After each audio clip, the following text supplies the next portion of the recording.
7 years. That's how long Keisha kept the secret. Until the moment her son's torn shirt exposed the crescent moon birthmark in a crowded restaurant, and Lim Sung-ho, Seoul's most feared mafia kingpin, saw his family's mark on a 7-year-old he'd never met. Before she could run again, gunfire exploded through the windows. Young's crew had been watching the boy for hours, and now the Korean mafia boss who didn't know he had a son 60 seconds ago was the only thing standing between Marcus and a bullet. The empire Sung-ho spent 15 years building would have to burn completely, or his hidden child would never survive what came next. Hello, family. Where are you watching from? Drop your location in the comments so I can send special appreciation your way. And before we dive into this incredible journey of redemption and family, make sure you hit that subscribe button and turn on notifications so you never miss stories like this one. Trust me, you'll want to see how this unfolds. Now, let's get into the story. The dining room of Lotus Garden buzzed with the kind of quiet wealth that didn't need to announce itself. Crystal clinked against porcelain. Soft jazz drifted through speakers hidden in crown molding. The air smelled like seared wagyu and old money. Keisha Moore's hands didn't shake when she served tables. Not anymore. 3 years as a waitress taught you control. Control when rent was 2 weeks late. Control when your 7-year-old asked why he didn't have a daddy. Control when the most dangerous man from your past walked through the door and sat at table 12. She'd recognize that profile anywhere. Sharp jaw, sharper eyes. The kind of stillness that came from knowing violence intimately. Lim Sung-ho, Seoul's ghost king, the man whose child she'd been hiding for 7 years. Her manager's voice cut through her paralysis. Keisha, table 12 needs service. Now. She couldn't do this. She wouldn't. But Marcus needed new shoes. The babysitter. Charged by the hour. And running would draw more attention than serving a man who'd forgotten her face. She straightened her spine and walked toward the table where her past sat waiting.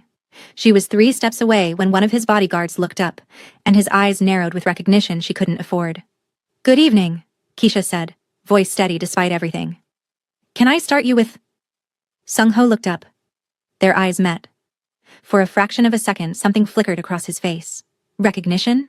Confusion? Then nothing. Polite indifference. He didn't remember her. 7 years. 3 months of late-night poetry readings and whispered confessions. A child conceived in hotel rooms between his business trips. All of it erased. Water, he said in English, accent slight. And the chef's selection. Of course, she wrote quickly, hand mercifully steady. Anything else? No. She turned to leave, but his bodyguard shifted, blocking her path. Wait. He switched to English. You look familiar. Keisha's pulse spiked. I have one of those faces. The man studied her a moment longer, eyes calculating. Then he stepped aside. She made it 5 steps before her phone buzzed. Marcus's babysitter, and the message made her blood run cold. In the kitchen, Keisha pressed her back against the walk-in refrigerator door and tried to breathe. The text from Jasmine read, Marcus is asking for you. He scraped his knee at the park. He's okay, but wants his mama. Her son.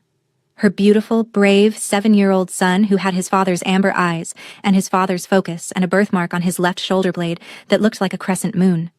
The same birthmark Sung-ho had. She'd noticed it that first night they spent together, traced it with her fingers. Family mark, he'd said. My father had it. His father before him. When Marcus was born and she saw that same mark on his tiny body, Keisha knew she'd made the right choice running. Keisha. The kitchen. Manager barked, Table 12. She grabbed the tray of appetizers and pushed through the doors. The restaurant's entrance chimed. Keisha glanced up out of habit and felt the world tilt sideways. Here's what Keisha didn't know about timing.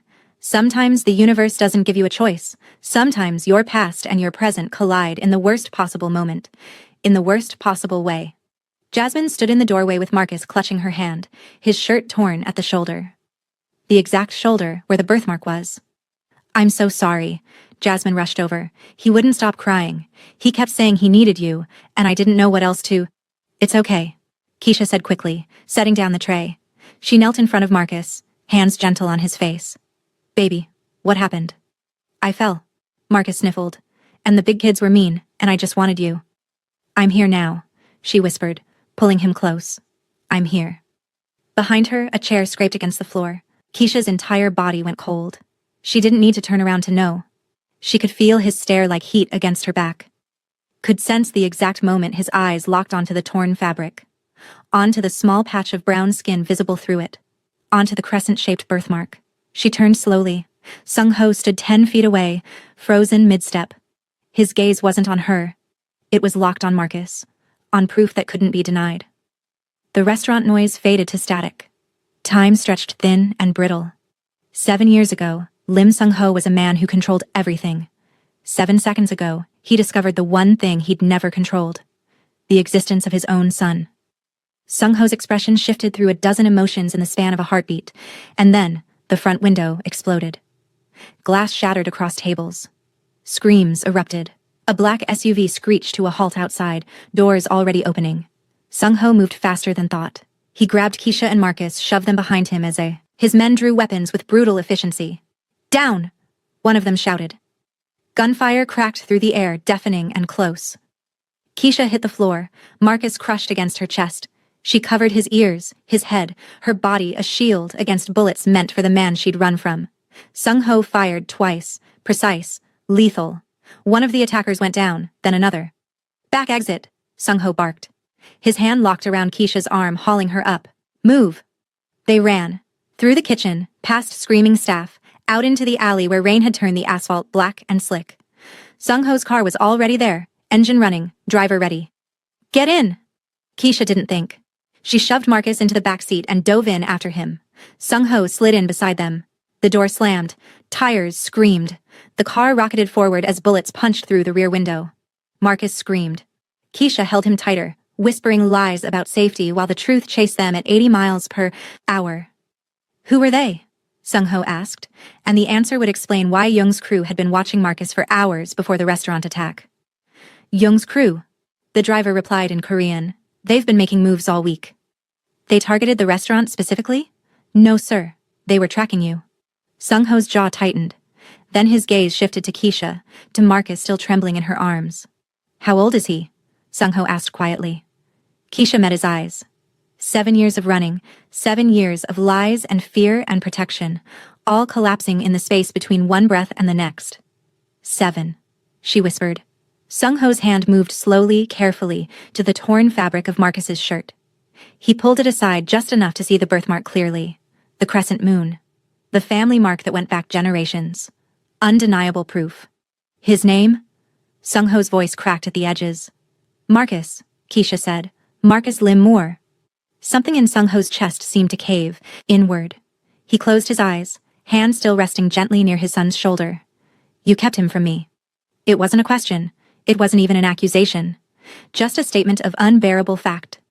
"Yes," Keisha said, "because lying now would be pointless." "Why?" "Because I saw what you were." Her voice stayed steady despite the tears on her face. "I saw the guns, the way men looked at you like they'd die if you asked. I saw the violence you carried like a second skin. So you ran." "I protected him." Sung-ho opened his eyes, looked at Marcus, really looked at him, memorizing every feature he'd missed. "From me," he said softly. "From your world." Everyone told Keisha that running from a mafia boss was smart.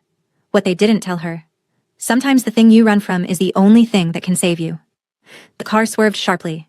Headlights appeared behind them, closing fast, and Sung-ho's expression went from grief to something far more dangerous. "They're still following," the driver said. Sung-ho pulled out his phone, dialed. His voice shifted into command mode, cold and absolute. "Young-hai, I need a safe house. Now. East side, full security." A pause as he listened. "I don't care. Make it happen." He ended the call and looked at Keisha. "We're going somewhere secure." "We're not going anywhere with you," Keisha said. "They know about Marcus now." Sung-ho's voice was flat, final. "They saw him with me. They'll assume he's leverage. He's not your... He has my blood. My mark. That makes him a target whether you like it or not." Keisha wanted to argue, but Marcus whimpered against her chest, and the sound of gunfire was still ringing in her ears. "How long?" she asked instead. "Until I eliminate the threat." "How long?" Sung-ho's gaze didn't waver. "However long it takes." What Keisha didn't know yet: eliminating the threat would require Sung-ho to destroy everything he'd built, and the clock had already started counting down. She thought. She knew what love looked like. She was wrong. Love looked like a man reading Korean poetry in a hotel bar at midnight, translating each line like it was scripture. Keisha had been working at a different restaurant then. A hotel bar in downtown Atlanta where businessmen came to forget their marriages. Sung-ho had been alone at the bar, drinking whiskey and reading a book in Korean. He looked out of place in a way that made him fascinating. "What are you reading?" she'd asked during a slow moment. He'd looked up, surprised. "Poetry." "In Korean?" "The best kind." She'd smiled. "I wouldn't know. I only speak English and bad Spanish." "Then I'll have to translate for you sometime." 3 nights later, he came back. Brought her a translated copy of the poems. Read them to her during her break, his accent turning the words into music. She fell in love slowly, then all at once. For 3 months, they existed in a bubble. He'd visit when he was in Atlanta on business. They'd talk for hours. He never lied to her, but he never quite told the truth either. Until the night she followed him. She'd meant to surprise him at his hotel. Instead, she saw men with guns, heard him speak in that cold, commanding voice, watched someone kneel before him, begging. She never found out what happened to that man. She just ran. And when she discovered she was pregnant 2 weeks later, she kept running. Now, 7 years later, that choice had led them here. To a penthouse safe house where Sung-ho would hold his son for the first time. The safe house was a penthouse apartment in a building Sung-ho apparently owned. Floor-to-ceiling windows overlooked the city, security cameras on every corner, guards stationed at the elevator. Marcus had fallen asleep in the car, exhausted by fear. Keisha carried him to the bedroom, laid him down gently, and pulled the blanket up to his chin. His face, relaxed in sleep, looked so much like his father's. It hurt. When she came back, out, Sung-ho stood by the windows, phone pressed to his ear, speaking rapid Korean. He gestured sharply, his tone leaving no room for argument. He ended the call and turned to face her. "Young's people attacked because they thought hitting me publicly would show weakness," he said. "They didn't know about Marcus. But they do now."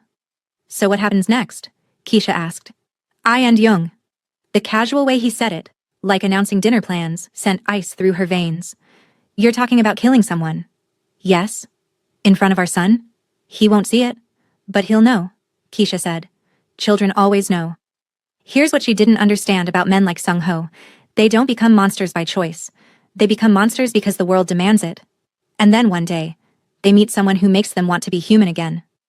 Sung-ho was quiet for a long moment. Then he told her about the night his father died, and everything made terrible sense. "When I was 8, my father was killed by a rival organization," Sung-ho said quietly. "They made me watch.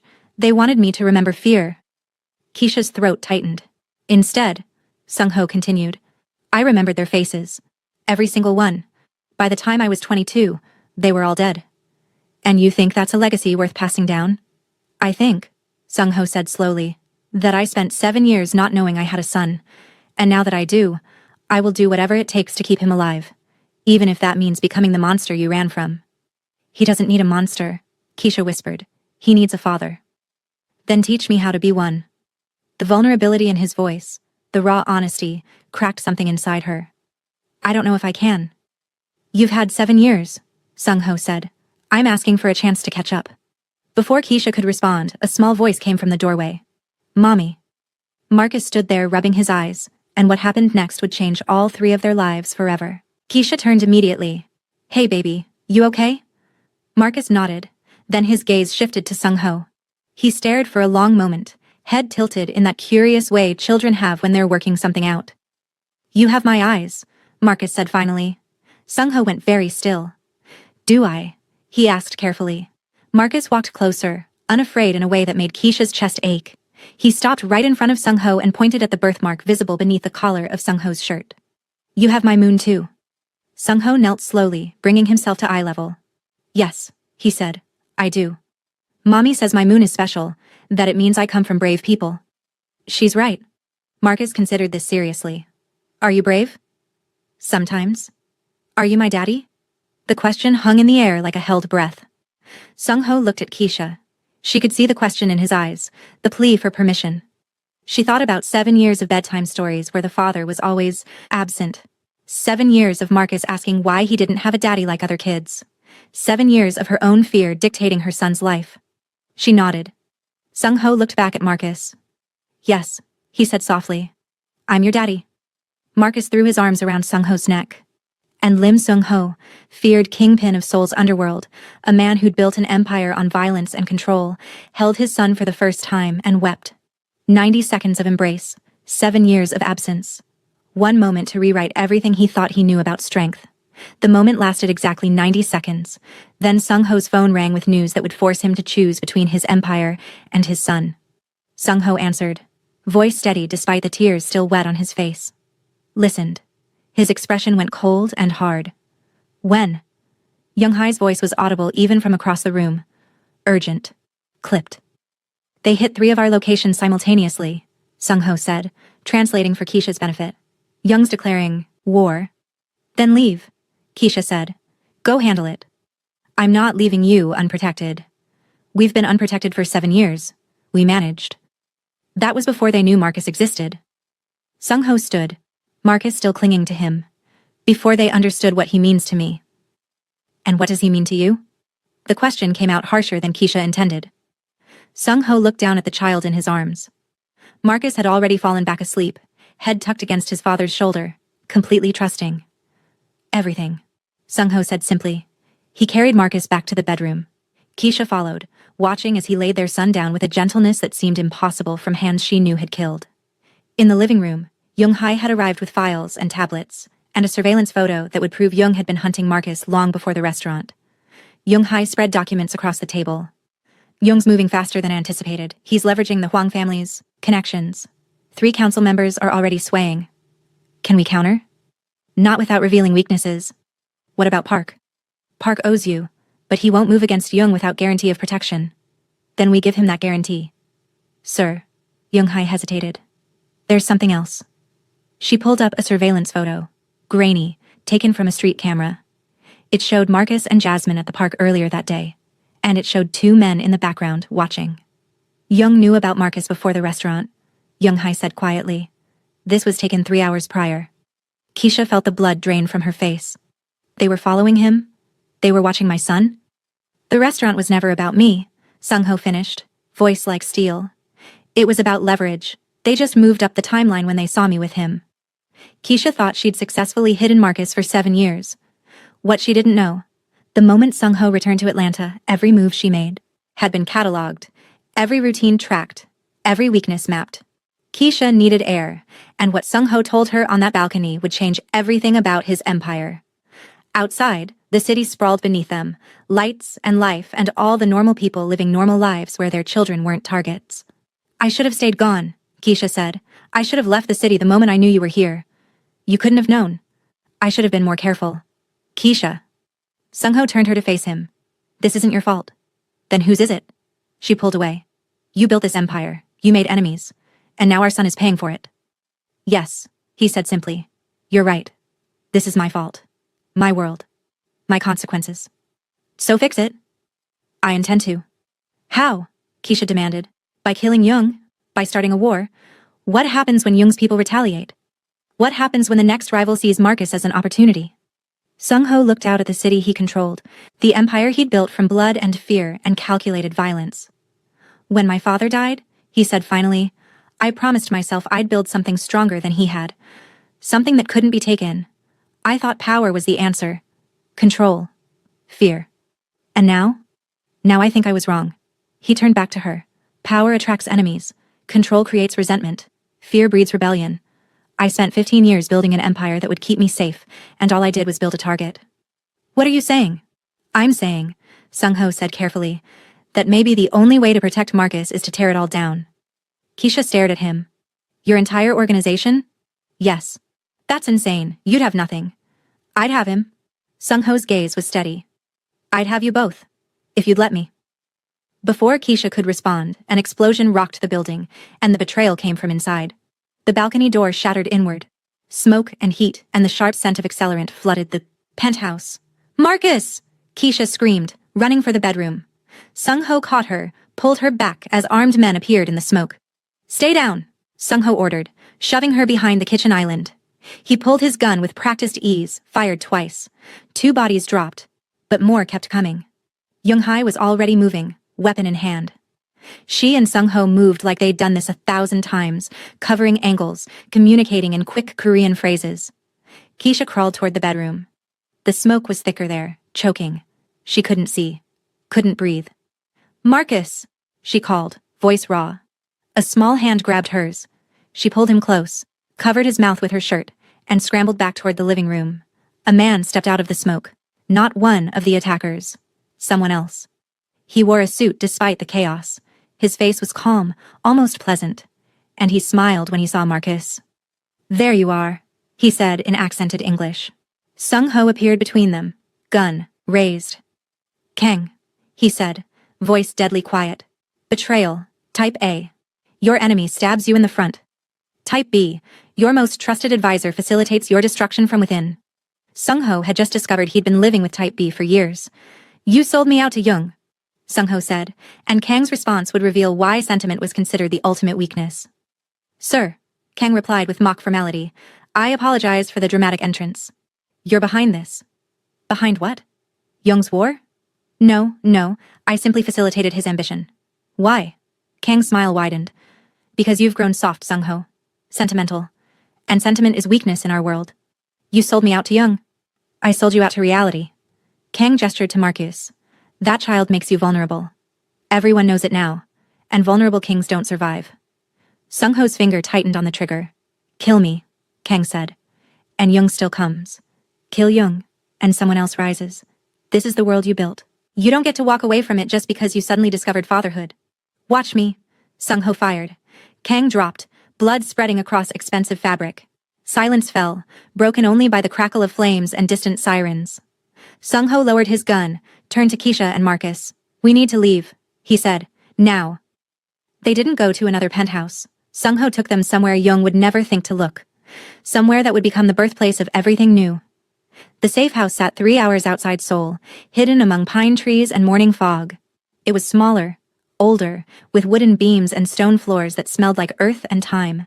No guards, no cameras. Just silence and space. Marcus fell asleep in the car again. Sung Ho carried him inside, and Keisha watched her son's small hand curl into his father's shirt, holding on even in sleep. "There are 3 bedrooms," Sung Ho said quietly. "You can take the master. I'll stay in the other." "Where's Young Hai?" "Handling the aftermath. The fire, the bodies, the police." He pulled the blanket over Marcus carefully. "She's good at making problems disappear." "Is that what we are?" Keisha asked. "A problem?" Sung Ho looked at her then, really looked at her. "No," he said. "You're the solution I didn't know I needed." Morning would bring eggs and coffee and Marcus teaching his father about rocks, but first Keisha would receive a text that proved Young was far from finished. Morning came soft and gray, fog pressing against the windows like a secret. Keisha woke to the smell of coffee and something cooking. Sung Ho stood over a pan of scrambled eggs with the focused intensity of someone who'd learned to cook from YouTube videos. "You cook?" she asked. He glanced up, startled. "Badly." "It smells good." "It's eggs." "Hard to ruin eggs." He prepared coffee exactly how she liked it. Their fingers brushed. Neither pulled away immediately. Marcus appeared in the doorway, hair sticking up in every direction, elephant tucked under his arm. "Daddy?" Marcus said, testing the word like he wasn't sure it was real. Sung Ho's entire face transformed. "Good morning. Are we safe here?" "Yes." "Are the bad men gone?" Sung Ho hesitated, and Keisha appreciated that he didn't lie. "Some of them, but not all." Marcus considered this seriously. "Will you stop them?" "I will. Promise?" "I promise." They ate breakfast together, and it felt so normal, so domestic, that Keisha had to look away before the tears came.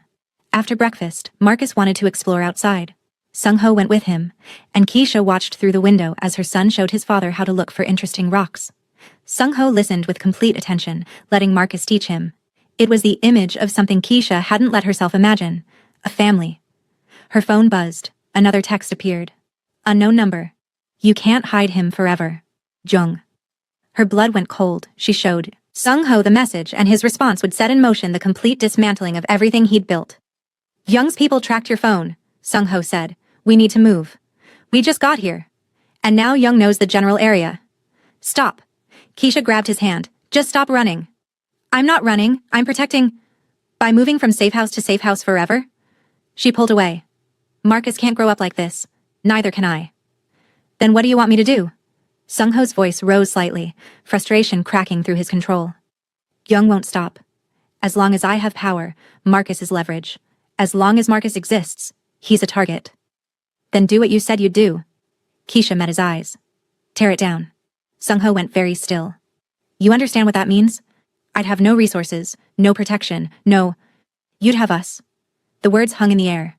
That's not enough, Sung-ho said quietly. Not against Young. Then make it enough. Keisha stepped closer. You said power attracts enemies, so stop being powerful. Be something else. Be someone else. I don't know how to be anything else. Then learn. Her voice softened. For him. For Marcus. Sung-ho looked at their son, still sleeping peacefully, completely trusting that the adults would keep him safe. The moment you realize the empire you built to protect yourself is the very thing threatening what you love, that's when you learn what power actually costs. If I do this, Sung-ho said slowly, Young will move immediately. It will be bloody. And Young dies. That's non-negotiable. He made the calls that afternoon while Marcus drew pictures at the kitchen table. Keisha listened to him speak in Korean, tone shifting between command and negotiation. When he finished, he looked exhausted. It's done, he said. The organization will fracture over the next 72 hours. Assets liquidated, territory ceded, key people given exit strategies. And Young? I've arranged a meeting. Neutral ground. Tomorrow night. He'll try to kill you. Probably. Then don't go. Sung-ho shook his head. If I don't face him now, he'll hunt us forever. This ends tomorrow. One way or another. Marcus looked up from his drawing. Daddy's leaving? Just for a little while, Sung-ho said, kneeling beside him. But I'll come back. You promise? Sung-ho hesitated, and Keisha's heart broke at his honesty. I'll do everything I can to keep that promise. Marcus unpinned a small paper crane from his shirt, something he'd folded that morning, and pressed it into Sung-ho's palm. For luck, Marcus said. Mommy says cranes are magic. Sung-ho's hand closed around the paper bird like it was made of diamonds. That night, Keisha made a decision that would break all her rules. She was going to the warehouse with him. The meeting was set for midnight at an abandoned warehouse near the port. Sung-ho had chosen the location carefully. Open sightlines, limited entry, points. Keisha sat in the back, laptop open, recording everything through hidden cameras in Sung-ho's jacket. You should stay in the car, Sung-ho said as they approached. No. Keisha. I stay in the car and Young can take us both hostage. I come inside, visible, and he has to factor me into his calculations. She met his eyes in the rearview mirror. Besides, I'm your witness. That matters. Young-hae cut in. She's right. Witnesses change behavior. Young won't risk exposure if he thinks this is being documented. The warehouse loomed ahead. Young's cars were already there. Black SUVs forming a semicircle of intimidation. They stepped out. Young waited inside, surrounded by at least a dozen armed men. He smiled when he saw Sung-ho. Finally, Jung said in English, the great Lim Sung-ho coming to negotiate. I never thought I'd see the day. I'm not here to negotiate, Sung-ho replied. I'm here to end this. By surrendering? By walking away. Sung-ho's voice was steady. The organization is already fracturing. In 72 hours, there will be nothing left to fight over. Young's smile faltered. You're lying. Check your sources. Young pulled out his phone. His expression darkened as he listened. When he hung up, rage twisted his features. You destroyed everything, Young said. Years of infrastructure, billions in assets, you burned it all. Yes. Why? Sung-ho glanced back at Keisha. Because some things matter more than power. Young laughed, bitter and sharp. You're a fool. Power is all that matters. Without it, you're nothing. Maybe, Sung-ho said. But my son will be free. Jung's gaze shifted to Keisha, and what he said next would be his last mistake. Your son, Jung said. The black waitress's bastard. That's what this is about? Keisha felt Sung-ho tense beside her. Careful, Sung-ho said softly. Or what? You'll kill me? Jung spread his arms. Go ahead. Prove you haven't gone soft. I don't need to prove anything. Then why are you here? Jung stepped closer. Did you think I'd just let you walk away? No, Sung-ho said. I thought you'd try to kill me. That's why I came alone. To give you the chance. Jung studied him, looking for the trap. You want to die? I want my son to live without my shadow hanging over him. Sung-ho's hand moved slowly to his weapon. If that means I die tonight, so be it. But you die with me, Jung. That's the deal. There is no deal. Then we end this the old way. Jung moved first. He drew fast, professional, but Sung-ho was faster. 2 shots, precise and final. Jung dropped before his gun cleared leather. Jung's men raised their weapons. Wait. Young-hae stepped forward, hands visible. Your boss is dead. Sung-ho's organization is dissolved. There's nothing left to fight for. You can walk away. Find new employment. Or you can die here for a dead man's ambition. Your choice. The men looked at each other. At Young's body. At the reality that their leverage had just evaporated. One by one, they lowered their weapons. Smart choice, Young-hai said. Now leave. They did. Sung-ho stood over Young's body for a long moment, then turned to Keisha and said 2 words that would define the rest of their lives. It's done, he said. Keisha stepped forward and wrapped her arms around him. He held her tight, face buried in her hair, and for the first time since she'd known him, he shook. Not from fear. From release. Let's go home, Keisha whispered. Where's home? Wherever Marcus is. 3 months to dismantle an empire, 1 moment to understand what actually mattered. This is how kingdoms fall, not to enemies, but to love. 3 months later, the world looked different. Sung-ho's empire had collapsed exactly as predicted. Former allies scrambled for territory. Violence erupted, then settled into new hierarchies, and Lim Sung-ho, once feared kingpin of Seoul's underworld, became a ghost. He cooperated with international authorities, providing testimony that dismantled trafficking networks across 3 continents, served a reduced sentence in exchange for information that saved lives. But to the criminal world, he was dead. A cautionary tale about sentiment and weakness. Keisha and Marcus moved back to Atlanta, not to their old apartment. That life was gone. Instead, to a small house with a backyard where Marcus could play without guards watching. Sung-ho joined them when his cooperation deal was complete. No fanfare. Just a man showing up at the door with a single suitcase and a paper crane Marcus had given him, still carefully preserved. Is this okay? He asked at the threshold. Me being here? She pulled him inside. It's more than okay. Marcus ran into his father's arms and Sung-ho caught him easily. You came back, Marcus said. You kept your promise. Always, Sung-ho replied. For you, always. They built a life that looked nothing like power, but 6 months in, the past would try one more time to reclaim them. Sung-ho got a job as a translator. Keisha went back to school for investigative journalism. Marcus started 2nd grade. It was quiet, simple, normal. But 6 months in, the nightmares started. Not for Marcus. He'd adapted with the resilience children have. No, the nightmares belonged to Sung-ho. Keisha would wake to find him sitting on the edge of the bed, breathing hard, hands shaking. What do you see? She asked one night. Everything I did, he said. Everyone I hurt. It's like now that I've stopped, my brain won't let me forget. Good. He looked at her, surprised. Not good that you're suffering, Keisha clarified. Good that you remember. That you feel it. That means you're human. I don't know if that's comfort or condemnation. It's both. She took his hand. You can't undo the past. But you can choose who you are now. He leaned against her, and she held him the way she'd held Marcus through his own fears. I'm trying, Sung-ho whispered. I'm trying so hard to be someone worthy of him, of you. You already are. How can you say that? After everything? Because you chose us, Keisha said. You had power, control, everything you thought mattered, and you let it all go. For a son you just met. For a woman who ran from you. That takes more courage than building an empire ever did. 1 year after Young's death, Marcus asked the question that would test whether redemption was truly possible. 1 year after Young's death, Marcus asked it. Daddy, did you used to hurt people? They were sitting at dinner. Spaghetti night. Everything domestic and safe.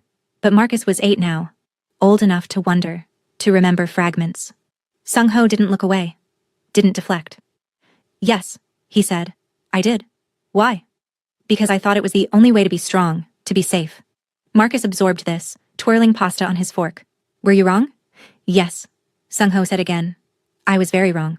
But you don't hurt people anymore? No, never again. Promise?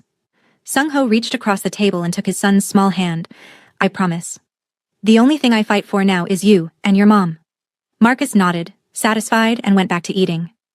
This is what redemption looks like. Not erasing the past, but choosing differently every single day. Not forgetting what you were, but becoming someone new anyway. 2 years later, a journalist would come asking questions, and Sung-ho would make one final choice about truth. 2 years later, the call came. Young-hai's voice on the phone, urgent but controlled.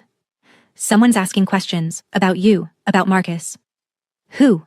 Journalist. They're digging into old records. The restaurant. The warehouse. Young's death. Sung-ho looked at Keisha across the kitchen. How much time do we have? Maybe a week before they put the pieces together. He ended the call and sat down heavily. Marcus came running in, backpack bouncing, excited about school. He launched into the story, hands gesturing wildly. Sung-ho listened, nodding at the right moments, being present even as his mind raced. When Marcus ran off to do homework, Keisha sat beside Sung-ho. Maybe it's time, she said. For what? To tell the story ourselves, on our terms. You want to write about us? Not me, too close, but someone we trust. Someone who will tell it honestly. The violence, the choices, the redemption, all of it. The world will know what I was. The world will know what you chose to become. Keisha took his hand.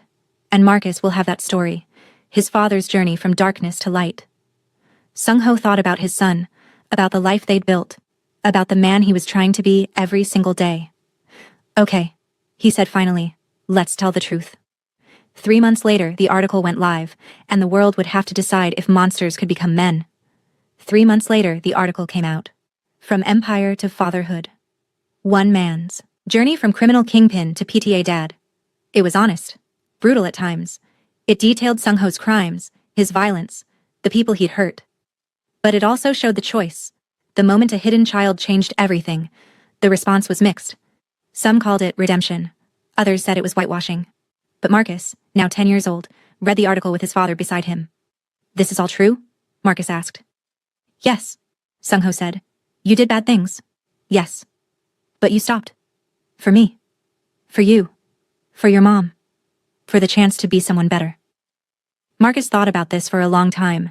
Then he leaned against his father's shoulder. I'm glad you stopped, Marcus said. I like this version of you better. Sung-ho's throat tightened. Me too, son. Me too. 5 years later, the house was full of noise. Marcus's 15th birthday party spilled from living room to backyard, teenagers everywhere, music playing, laughter echoing. Sung-ho manned the grill, wearing an apron that said world's most improved dad that Marcus had given him as a joke. But Sung-ho wore it without irony. In the chaos, Keisha found him for a moment of quiet. You okay? She asked. Better than okay, he said. Look at him. They watched Marcus with his friends, confident and kind, a young man growing into himself without shadows following. He turned out good, Keisha said, despite his father. Because of his father? She took Sung-ho's hand. You chose him every single day for 15 years. That's what matters. Sung-ho pulled her close. I'd do it again. Burn it all down again. 1,000 times over. Marcus caught sight of them and groaned dramatically. Come on, you guys. Not in front of my friends. His friends laughed. One of them said, Dude, your parents are actually cute. Marcus made a face, but Keisha saw the pride underneath. The security of having parents who loved each other, who loved him, who were present and real and human. Later that night, after everyone left, the three of them sat on the back porch like they had so many times before. Hey, Dad, Marcus said. Can I ask you something? Always. Do you ever regret it? Giving up everything you had?